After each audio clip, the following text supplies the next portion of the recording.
राधे राधे, जय श्री कृष्णा। मित्रों, आप सभी लोग कैसे हैं? आशा करती हूँ हमारे लड्डू गोपाल जी की कृपा से आप सभी लोग स्वस्थ होंगे, मस्त होंगे। और आप सभी लोगों को आज मैं यही बताने वाली हूँ कि जो ये भयंकर गर्मी पड़ रही है और इन गर्मियों में हम अपने लड्डू गोपाल जी की सेवा कैसे करें, अपने लड्डू गोपाल जी की, क्योंकि हमारे जो लड्डू गोपाल जी हैं श्री हरि विष्णु भगवान जी के स्वरूप और श्री कृष्ण भगवान जी के बाल स्वरूप हैं।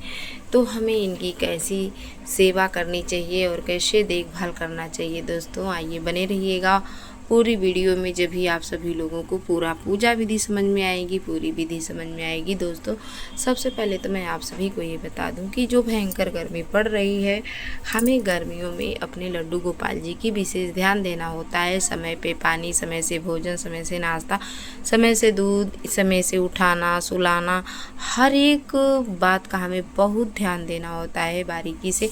तो दोस्तों सबसे पहले तो हम आप सभी को यही बताएंगे सुबह से शाम तक की दिनचर्या कि कब हमें गोपाल जी को जगाने हैं और कब हमें सुलाने हैं।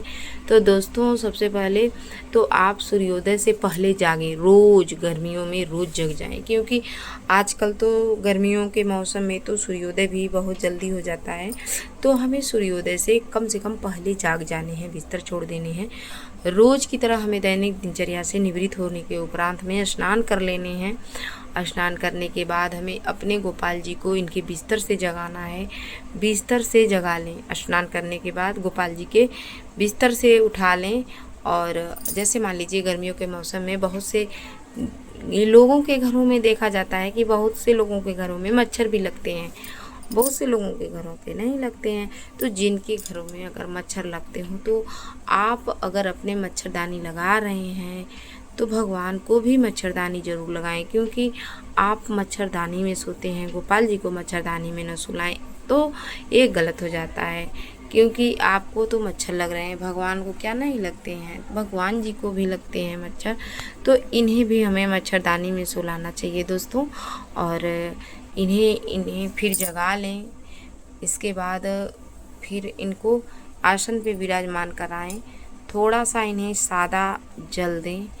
इसके उपरांत फिर आप बर्तन धुलें, जैसे पूजा के बर्तन, जैसे आप प्लेट, थाली, कटोरा, गिलास, जो भी आप पूजा के बर्तन धुलते हैं फिर आप धुल लें। धुलने के उपरांत दोस्तों फिर यही चाहिए कि हम तब गोपाल जी को पंचामृत से स्नान कराएं। अगर दोस्तों आप पंचामृत से जैसे कंटिन्यू रोज़ स्नान नहीं करा पाते तो कम से कम कच्चा दूध से भगवान जी को ज़रूर स्नान कराएं। बहुत से लोग अपने घरों में ज़्यादा बिजी रहते हैं काम को लेकर के, गोपाल जी को रोज़ नहीं स्नान करा पाते पंचामृत से। तो उनको कम से कम हमें यही चाहिए कि हम अपने लड्डू गोपाल जी को गर्मियों में कम से कम सादा जल से तो स्नान ज़रूर कराएं। क्योंकि बहुत से लोगों के घरों में हम देखते हैं कि अपने गोपाल जी को एक एक हफ्ता हो जाता है स्नान ही नहीं कराते। उनके गोपाल जी के जैसे शरीर पे पूरा धूल मिट्टी अजीब एकदम, माने गोपाल जी एकदम काले पड़ जाते हैं, इतना उनके ऊपर जैसे धूल मिट्टी जम जाते हैं। तो आप लोगों से करबद्ध यही प्रार्थना है कि जो लोग ऐसा कार्य करते हैं कृपया न करें। अगर भगवान जी की सेवा आपको करनी है जब भी आप अपने घर पे ले आवें और अपने लड्डू गोपाल जी की अपने बच्चों की तरह प्रेम करें और उनसे स्नेह करें। तो गोपाल जी को कम से कम सादा जल से तो अपने लड्डू गोपाल जी को हमें रोज़ स्नान कराने चाहिए। स्नान कराने के उपरांत गोपाल जी का शरीर अच्छे से पोंछ लें। इसके बाद अपने गोपाल जी के शरीर में हमें इत्र की मालिश करना है। दोस्तों गर्मियों का मौसम चल रहा है, आप मोगरा का इत्र लें या आप गुलाब का इत्र लें। ऐसे इत्रों से हमें अपने गोपाल जी के संपूर्ण शरीर में मालिश करनी है। मालिश करने के उपरांत अपने गोपाल जी के समक्ष एक दीपक हमें ज़रूर प्रज्वलित कर लेनी चाहिए। भगवान को सीजनी फलों का भोग भी ज़रूर लगाने चाहिए। जो भी सीजन में अवेलेबल हो, जो आपके पास घर में हो, आप भगवान जी को ज़रूर से ज़रूर भोग लगावें। दोस्तों ऐसे तो भगवान जी को कदली का फल अति प्रिय है, लेकिन लेकिन भगवान जी को भोग लगता है, तो आप लोग ज़रूर भोग लगावें। और कलश की स्थापना हमें जैसे विशेष विशेष तिथियों में तो होती ही है, लेकिन आप भगवान जी के लिए कभी भी आप कलश की स्थापना कर सकते हैं।